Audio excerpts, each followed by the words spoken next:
Estamos de vuelta, mi querido Luis Pérez. En carácter de abogado, ¿cuál es tu opinión respecto de esta nueva, qué le llamo? ¿Ya es una Bueno, ley? sí, ya podrías decir que es un derecho constitucional de los mexicanos y las mexicanas. Y es bueno tenerlo. Antes no había ninguna manera, ni teórica ni práctica, por lo menos constitucionalmente hablando, para que un presidente pudiese dejar el cargo. Es importante decir que hay muchos bemoles y muchos asegúnes que precisar. Empiezo. La revocación de mandato no la inventó Andrés Manuel López Obrador. Eso ya existía en varias constituciones estatales. Imprácticas, no se utilizaban, pero ya existían.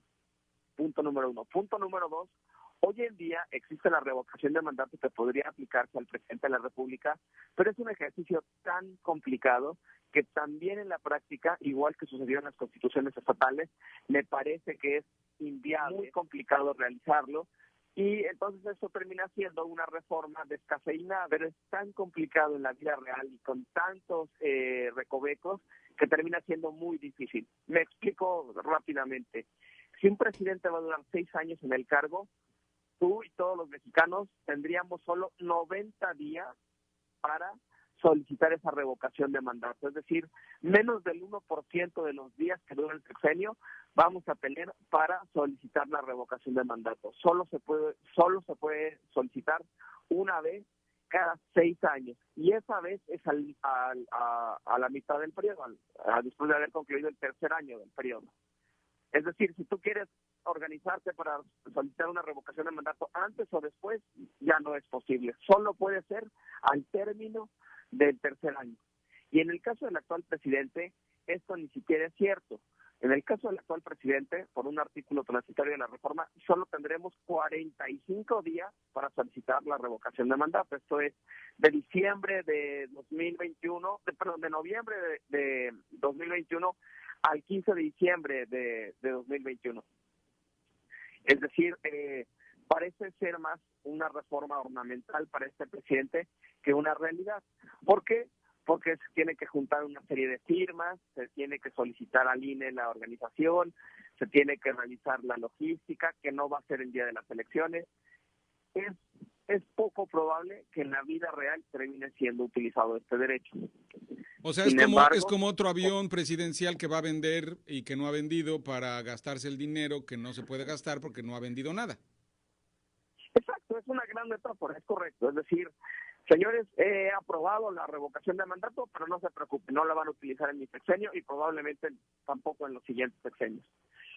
Sin embargo, así se construye nuestra democracia, Carlos. La democracia mexicana ha pasado por que las mujeres no pudiesen votar a nivel federal hasta antes de 1953.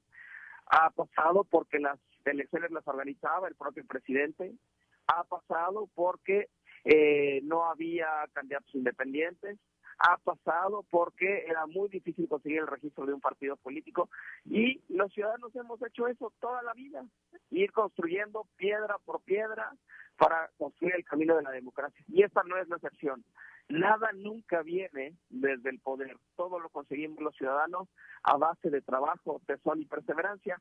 Hoy la revocación de mandato ya está escrita en la Constitución, habrá que irla mejorando y eso probablemente tome algunos años más, pero el primer paso ya está dado. Pues te agradezco mucho que nos instruyas al respecto. La verdad es que entre revocación de mandato, impeachment aquí en los Estados Unidos, pues no nos queda muy claro como ciudadanos sobre qué es lo que puede ocurrir en realidad.